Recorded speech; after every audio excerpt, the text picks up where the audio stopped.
After we install the MicroPython firmware, you can see the panel at the bottom. Then we create a new configuration file. Put all the configurations, put it in a separate configuration file. This is convenient to extract information and a bunch of account passwords hidden from the main program. We open our MicroPython, create a config, click on the file of Py. Choose this name yourself. Click OK. Then we put the relevant variables and values in it.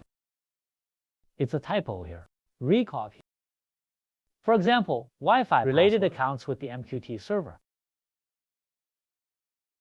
Then we refer to it in the main program. Use input to import. You can see it at the bottom. We imported a bunch of account variables. Then we put this variable used in our configuration file, used in our main server. Okay, you can see that we set up the variables. Here's the configuration file. You can see the Wi-Fi password. There are other accounts, but in the main program, you can only see the variables. And it's a nice quote. Later words. If you want to modify the corresponding program, we go directly to change the configuration. You don't have to look for them one by one in the code. Here is my MQTT related. Post the remaining logic.